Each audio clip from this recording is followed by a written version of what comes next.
Hello students, Chandra updates के YouTube channel में आपका स्वागत है। आज का हमारा बेहतरीन टॉपिक है, बेहतरीन सेशन। आप देखेंगे तो यूँ खुश हो जाएंगे। दर्पण द्वारा प्रतिबिंब का बनना। टोटल दर्पण आप जानते हैं मुख्यतः दो प्रकार के होते हैं, अवतल दर्पण और उत्तल दर्पण। अवतल दर्पण द्वारा प्रतिबिंब बनने का टोटल 6 स्टेप है, उत्तल दर्पण का 1 स्टेप है। दोस्तों हम एक ही स्टेप में 6 का 6 स्टेप बता देंगे और एक उत्तल दर्पण का देख लेते हैं। दर्पण द्वारा प्रतिबिंब का बनना ये बेहतरीन टॉपिक है, किरण आरेख भी खींचने के लिए आता है, एग्जाम के लिए अत्यंत महत्वपूर्ण है दोस्तों। दर्पण द्वारा प्रतिबिंब का बनना। दर्पण आप जानते होंगे, दर्पण कांच का एक भाग है जिसका दूसरा तल परावर्तक तल होता है। परावर्तक तल कैसे बनाया जाता है? उसके दूसरे तल पर पारे या चांदी की कलई करके आयरन ऑक्साइड या लाल ऑक्साइड का पेंट लगा देते हैं स्टूडेंट। तो चलिए फटाफट सेशन को स्टार्ट करते हैं। वीडियो को लाइक कर दीजिए, सब्सक्राइब अपने चाहने वाले को जरूर शेयर कीजिए, ज़्यादा से ज़्यादा कमेंट कीजिए। दोस्तों जो हम इसमें क्वेश्चन पूछते हैं उस क्वेश्चन का ही आप जवाब दिया कीजिए। कमेंट बॉक्स में ओनली 1 क्वेश्चन का आंसर दीजिए। Nice sir, hi sir, bye sir, ये डजन मैटर है। क्या nice sir, hi sir, bye sir यार। चलो स्टार्ट करते हैं। दर्पण द्वारा प्रतिबिंब का बनना। दर्पण मुख्यतः 2 प्रकार के होते हैं, समतल दर्पण और गोलीय दर्पण। समतल दर्पण का मतलब ये लकड़ी का गुटका रख दें, पूरी तरह टच हो जाए तो समतल दर्पण है। और गोलीय दर्पण मुख्यतः 2 प्रकार के होते हैं, उत्तल और अवतल। उत्तल दर्पण को कॉन्वेक्स मिरर कहेंगे और अवतल दर्पण को कॉनकेव मिरर कहेंगे, ध्यान दीजिएगा। फिलहाल हम इसमें दर्पण द्वारा प्रतिबिंब का बनना ओनली 1 देखेंगे। दर्पण द्वारा प्रतिबिंब का बनना दोस्तों, इसमें पहला हमारा अवतल दर्पण द्वारा प्रतिबिंब का बनना। गोलीय दर्पण 2 प्रकार के हैं, अवतल व उत्तल। अवतल दर्पण द्वारा हम देखते हैं गाइज, एक ही स्टेप में आपको समझ में आ जाएगा, उम्मीद है। ये हमारे हो गए हैं दर्पण, ध्यान दीजिएगा। ये हम कर दे रहे हैं कलई। कलई का मतलब दूसरा तल परावर्तक कर रहे हैं स्टूडेंट, ध्यान दीजिएगा। दूसरा तल परावर्तक तल बना रहे हैं। और ये है दर्पण का द्वारक। दर्पण के द्वारक को M1 M2 कहते हैं। मतलब कि दर्पण का वह भाग जिसमें प्रकाश जा सके और परावर्तित हो सके वो दर्पण का द्वारक है, जिसे M1 M2 कहते हैं। दर्पण के द्वारक के मध्य बिंदु को P कहते हैं। P फॉर पोल मतलब ध्रुव। P फॉर पोल मतलब ध्रुव। चलिए हम वस्तुओं को रखते हैं फटाफट। ये हमारा इनफाइनाइट बिंदु है। फर्स्ट है वस्तु अनंत पर, ध्यान दीजिएगा। यहाँ आपका C हम कर दे रहे हैं और यहाँ कर दे रहे हैं F। पहला वस्तु हमारा है अनंत पर। दूसरा वस्तु हो जाएगा अनंत व वक्रता केंद्र C के बीच। तीसरा वक्रता केंद्र C पर ही हो जाएगा। चौथा वक्रता केंद्र C और मुख्य फोकस F पर होगा। और 5वां मुख्य फोकस पर हो जाएगा, मुख्य फोकस पर। और छठा जो आपका प्रतिबिंब है दोस्तों, ये है F व P के बीच में। F व P के बीच में ध्यान देंगे। अवतल दर्पण द्वारा प्रतिबिंब का बनना टोटल 6 स्टेप है। Very very important point for the examination, ध्यान दीजिएगा। ये स्टेप फर्स्ट है, सेकंड है, थर्ड है, फोर्थ है, फिफ्थ है और सिक्स्थ है। चलिए फटाफट हम आपको ट्रिक लेवल में बताते हैं, बाकी आप बारी बारी से अपना रफली या बुक को देखकर बना लीजिएगा। हम बस इतना आपको बता रहे हैं एक ट्रिक के माध्यम से कैसे 6 का 6 स्टेप आपके दिमाग में एक ही बार में फीड हो जाता है। वीडियो को फटाफट लाइक कर दीजिए। चलिए देखते हैं। पहला, जब वस्तु अनंत पर हो। अवतल दर्पण के सामने जब वस्तु अनंत पर होती है तो प्रतिबिंब मुख्य फोकस पर बनेगा। कहाँ बनेगा गाइस, ध्यान दीजिएगा। प्रतिबिंब मुख्य फोकस पर बनेगा। वास्तविक उल्टा व वस्तु से छोटा, पहला बन गया। वास्तविक उल्टा व वस्तु से छोटा, ध्यान दीजिएगा। वास्तविक उल्टा वस्तु से बहुत छोटा। दूसरा है जब वस्तु अनंत और वक्रता केंद्र C के बीच में हो। जब वस्तु अनंत और वक्रता केंद्र C के बीच में हो तो वस्तु वक्रता केंद्र C और मुख्य फोकस F के मध्य बनती है। वास्तविक उल्टा व वस्तु से छोटा। वास्तविक उल्टा व वस्तु से छोटा। तीसरा, जब वस्तु वक्रता केंद्र पर हो। अवतल दर्पण के सामने जब वस्तु वक्रता केंद्र C पर हो तो प्रतिबिंब वक्रता केंद्र C पर ही बनता है। वास्तविक उल्टा व वस्तु के बराबर। वास्तविक उल्टा व वस्तु के बराबर। ये तीसरा बन गया। चौथा स्टेप है जब वस्तु वक्रता केंद्र C और F के बीच में हो। जब वस्तु वक्रता केंद्र C और मुख्य फोकस के बीच में हो तब आपका बनेगा इनफाइनाइट और वक्रता केंद्र C के मध्य।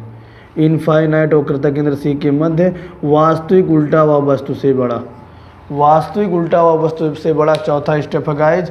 पांचवा है जब वस्तु मुख्य फोकस पे हो तो प्रतिबिंब अनंत पर बनेगा, तो प्रतिबिंब अनंत पर बनेगा, वास्तविक उल्टा और वस्तु से बहुत बड़ा, वास्तविक उल्टा और वस्तु से बहुत बड़ा। छठा स्टेप है जब वस्तु मुख्य फोकस एफ और ध्रुव पी के मध्य हो, जब वस्तु मुख्य फोकस एफ और ध्रुव पी के मध्य हो तो बनेगा आभासी सीधा व वस्तु से बड़ा, आभासी सीधा व वस्तु से बड़ा बनेगा। कहाँ बनेगा? दर्पण के पीछे, दर्पण के पीछे आभासी सीधा व वस्तु से बड़ा बनेगा। गाइस ध्यान दीजिएगा, इसका स्क्रीनशॉट लेकर आप अपने जहन जद में बसा सकते हैं। आप कभी भी ये फिगर बना सकते हैं दोस्तों, रफली आप एग्जाम में बना लेंगे, स्थिति आप जान जाएंगे तो किरण आरेख यूँ खींच लेंगे फटाफट चुटकियों में। चलिए देखते हैं फिर से अवतल दर्पण द्वारा प्रतिबिंब का बनना। टोटल 6 स्टेप है। नंबर फर्स्ट, जब वस्तु अनंत पर हो, अवतल दर्पण में जब वस्तु अनंत पर होती है तो प्रतिबिंब मुख्य फोकस पर बनता है या फोकस तल में, वास्तविक उल्टा वस्तु से बहुत छोटा। दूसरा, जब वस्तु अनंत और वक्रता केंद्र के बीच में हो तो प्रतिबिंब मुख्य फोकस और वक्रता केंद्र के बीच में वास्तविक उल्टा वस्तु से छोटा बनता है। तीसरा, जब वस्तु वक्रता केंद्र पर ही हो तो प्रतिबिंब वक्रता केंद्र पर ही बनेगा, वास्तविक उल्टा वस्तु के बराबर। चौथा, जब वस्तु वक्रता केंद्र सी और एफ के बीच में हो तो प्रतिबिंब सी और अनंत के बीच में बनेगा, वास्तविक उल्टा वस्तु से बड़ा। पांचवा, जब वस्तु मुख्य फोकस पर हो, अवतल दर्पण में जब वस्तु मुख्य फोकस पर होती है गाइस ध्यान दीजिएगा तो प्रतिबिंब अनंत पर बनता है, प्रतिबिंब अनंत पर बनेगा, वास्तविक उल्टा वस्तु से बहुत बड़ा। छठवां, जब वस्तु मुख्य फोकस और ध्रुव पी के मध्य हो तो प्रतिबिंब दर्पण के पीछे आभासी सीधा वस्तु से बड़ा बनेगा। ये टोटल 6 स्टेप हो गए, आप स्क्रीनशॉट ले लीजिए। चलिए गाइस, उम्मीद है समझ में आएगा। समझ में आया तो एक लाइक जरूर कर दीजिए, अपने चाहने वालों को शेयर कर दीजिए।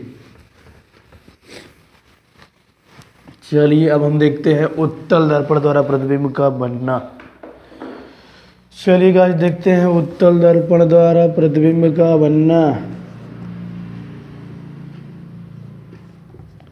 उत्तल दर्पण द्वारा प्रतिबिंब का बनना। उत्तल दर्पण वह दर्पण जिसमें परावर्तन उभरे हुए तल से होता है, वह दर्पण जिसमें परावर्तन उभरे हुए तल से होता है उसे हम उत्तल दर्पण कहते हैं, इंग्लिश में कहते हैं कॉन्वेक्स मिरर। ध्यान दीजिएगा। और अवतल दर्पण किसे कहते हैं गाइस?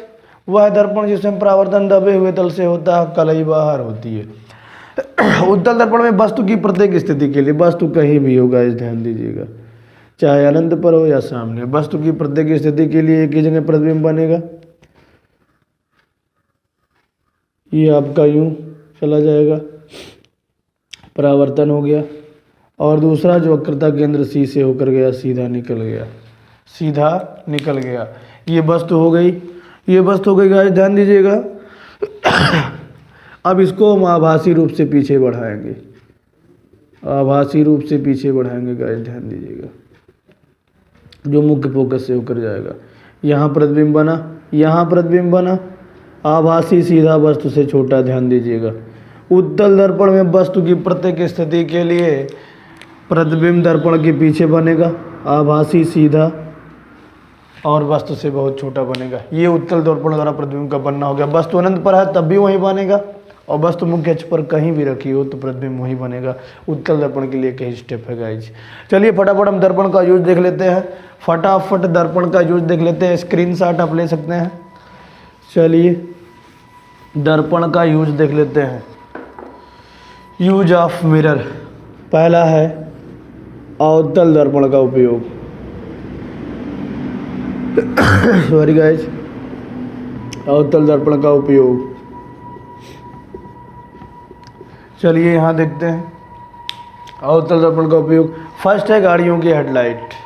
गाड़ियों की हेडलाइट्स जो बड़ी बड़ी होती है, परवलयाकार अवतल दर्पण है, लेकिन आप अवतल दर्पण कह सकते हैं। इसके साथ साथ सर्च लाइट में, सर्च लाइट जो बड़ी सी होती है, मोटी सी, सर्च लाइट हो गया, सर्च लाइट, गाड़ियों की हेडलाइट, हेडलाइट हो गया।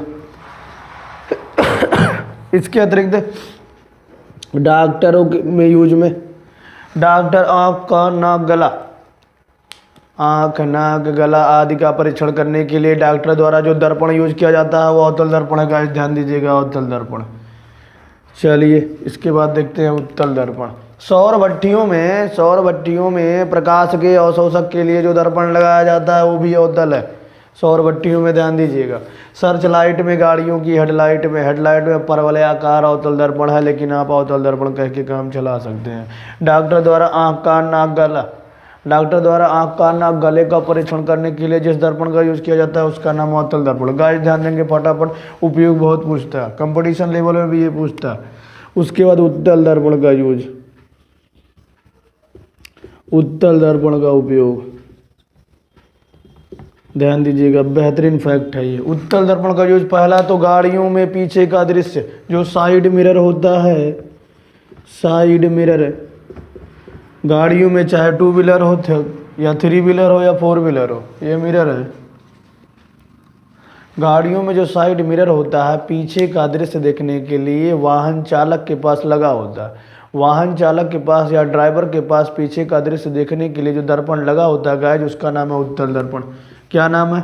उत्तल दर्पण। ध्यान दीजिएगा, उसका यूज होता है उत्तल दर्पण में। उसमें लिखा रहता है ऑब्जेक्ट मिरर। इसके अतिरिक्त स्ट्रीट लैंपों में, स्ट्रीट लैंपों में ध्यान दीजिएगा, स्ट्रीट लैंप क्या होता है? गलियों में लगी हुई लाइटें, जो शहरों में लाइटें लगी होती है ऐसे दोनों ओर, रोड के बीच में ऐसे दोनों ओर लगा रहेगा ऐसे, ठीक है। इधर भी लाइट जल रहा है, इधर भी, स्ट्रीट लैंप है। स्ट्रीट लैंप में आपका उत्तल दर्पण होता है, क्योंकि उत्तल दर्पण प्रकाश को बिखेर देता है, दूर दूर तक फैला देता है। तो यूज था दोस्तों, ध्यान दीजिएगा, फटाफट आप याद रखेंगे। अवतल दर्पण का युग सर्च लाइट, हेडलाइट, डॉक्टर द्वारा आँख, कान, नाक, गला, सौर भट्टी में प्रकाश के अवशोषक के लिए लगा रहता है। और उसका उत्तल दर्पण का यूज आपका साइड मिरर ड्राइवर के पास लगा होता है पीछे का दृश्य देखने के लिए। और स्ट्रीट लैंपों में, गलियों में जो लाइटें लगी होती हैं उसमें आपका उत्तल दर्पण का यूज है। उम्मीद है आपको प्रतिबिंब का बनना आपने सीखा और दर्पण का यूज। चलिए वीडियो को सब्सक्राइब करके शेयर कर दीजिए। जय हिंद, जय भारत।